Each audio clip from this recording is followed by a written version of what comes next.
So the pattern I worked on this week is my own pattern. It's something I learned to draft in high school. That wasn't something that was difficult to do, but you kind of want to take a few measurements when you're doing it. So I just wanted to show you real quick a tutorial on how to do what I just sewed, because it's pretty easy.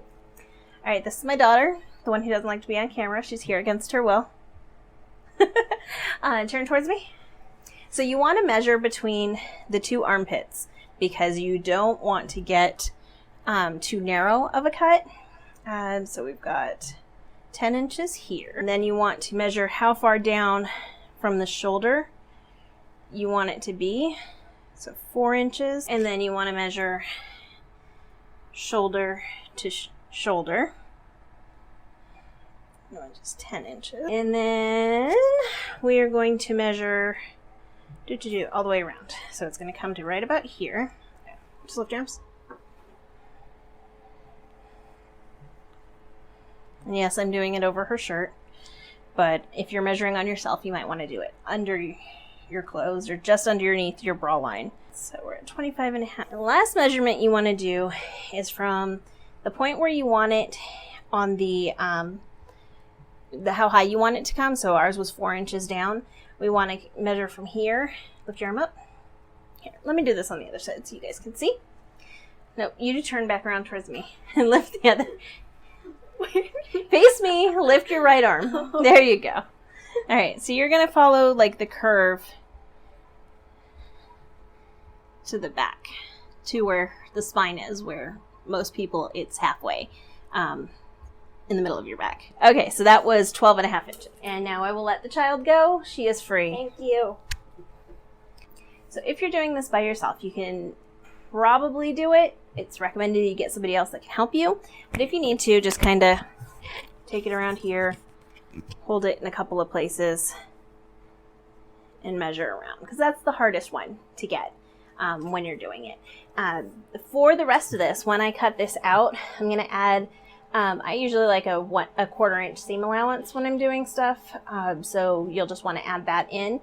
For this curve, you'll just want to make sure your curve is pretty close to that line when you're drawing it out on your fabric before you actually cut anything. So I will do a little show and tell with my pattern here, and I'll get the cutting board out and I'll show you how that all is going to work. Okay, so now that we have our measurements, we will get our fabric out, and it's a pattern that can be cut on the fold, so you kind of have to half your measurements here. The direction we want to go with this, you want your fabric to be stretchy, at least the most stretch horizontally. So it's going across your chest here. The least amount of stretch to the top. You can do this with non-stretch fabric as well. The difference would be you would want to leave, this will be sewn together in the back, but you would want to put an extra like 2 inches on the ends in the back to do buttons or snaps, something like that. So with this particular one, we have all of our measurements. So I have a little chalk marker. This is a little roller marker. Just goes, makes a little chalk on there. The middle of our fabric, so 25.5 is all the way around.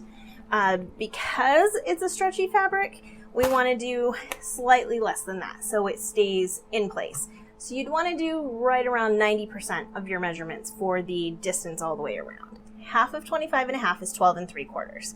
So you get your little ruler out. I use my big 24 inch clear ruler, and I mark the 12 3/4. So that's how far it needs to come for the full thing. All right, so we've got our full back measurement back here at 25.5 inches. We want to do 90% of that, so that is 22 7/8 approximately. So we want to do half of that. Let's round up to 23. So half of 23 is 11.5. So we come down here to 11.5. We just want to make sure we're not going to be more than this amount here. The back of my straps, I want to be about 2 inches wide when it's finished. So I'm going to add a 1/4 inch seam allowance on the bottom of, on the each end of that. So this is where we want the bottom teacup. Okay, so that's how high we want the back strap to come. Then we'll come up here to the top. The one measurement I didn't get when Aerith was in here with me was how far down we want it to go. And we decided, I ran out and got her measurements, so she didn't have to get back on camera, is 12 inches from the shoulder down to where it's gonna end. So your shoulder mark line, so you're gonna come up here, so you can mark your 12 inches total length. Again, add 1/4 of an inch onto the bottom of that. Actually, it's a hem, so we're gonna add a 1/2 inch onto the bottom of that. So 1/2 inch hems are usually pretty helpful. So we're gonna come up here. Now the width, we're just gonna mark the shoulder up here because we do want the shoulder to come down 4 inches from the shoulder. So at 12 inches, so we've got 8.5, including our hem allowance here. You can do the same method. So this distance is your shoulder length to how far down you want it to come from your shoulder to the top of the garment.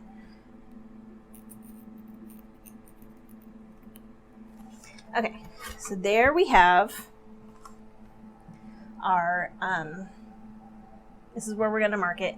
Hold on, I need to go back and do this again. So we've got this how far down, this is where it's the top, this is gonna be the bottom of this crop top. We want, it's 10 inches across, and we want it to be a little bit less than that. So we're gonna go 9 inches plus the 1/4 inch seam allowance. So we're at 4 3/4. And yeah, I'm just kind of talking this out while I'm doing this because this is how I learned how to do it. I will type up instructions and put them in the notes for you so you can see a little quick reference back on how to do it.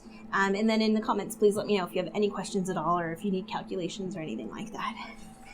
All right, so the next part is kind of freehand.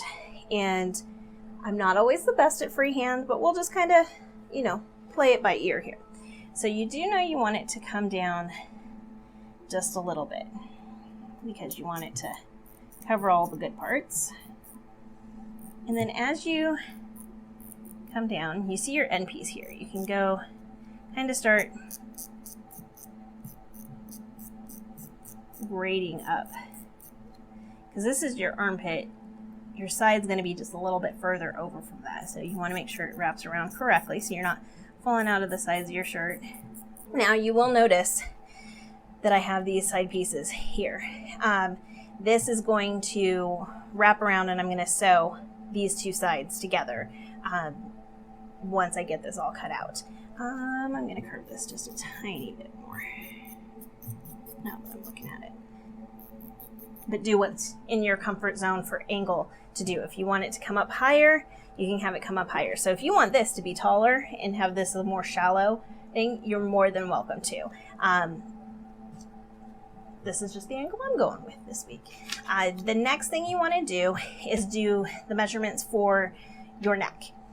So the total distance from the top of the garment to the other side of the garment, the minimum amount you need your straps to be is going to be the distance from shoulder to shoulder, which was 10 inches on Aerith, and then 4 inches from the top of the garment to the shoulder line that we had measured before. So you've got 4, 10, 4. So it's a total of 18 inches. So with using knits, you want to do, like I had said before, you want to do about 90%. So we'll take the 4 inches, the 4 inches, the 10 inches, and calculate 90% of that. So 90% of 90% of 18 is 16.25. So I will measure the straps at least that long.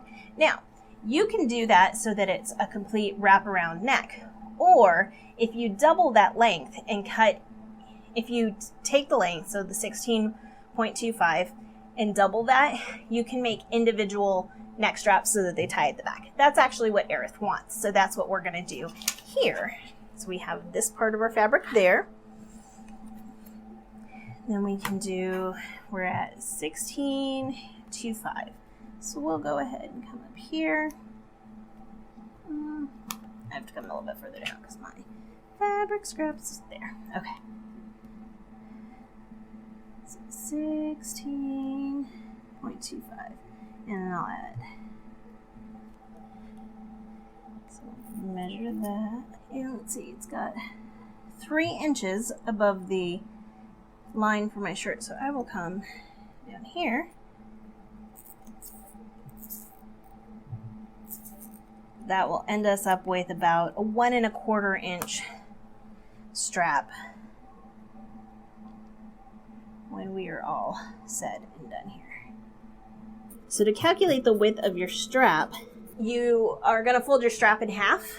So you'll add, so if you want it 1 inch, you'll fold it in half and you'll need 2 inches of fabric. Plus you need your seam allowance. So a 1/4 inch on each side of that. So a 1/2 inch plus the 2 inches, so you get 2 1/2 inches wide. This will be more like 1 1/4 inches. But that is essentially how you make your pattern for a basic crop top. Just kind of a knit, swing around, easy peasy crop top. So that is how you make your pattern for the crop top. Super easy, super simple. You can embellish it in different ways if you wanted. Like if you wanted a curved neckline here, you can do that. You can also make the piece so the straps are all one piece. That's a whole different set of instructions, but for what I'm doing here, I will make sure I include basic sewing instructions for you in the comments. Like I said, please let me know if you have any questions, comments, curiosities on how I came up with this, because I don't really remember, but it was a while ago and I'd be happy to discuss. Everybody have a great day. Be sure to like, subscribe, ring the bell, and tell all your friends to come join me over here at the Literary Sewist. Bye!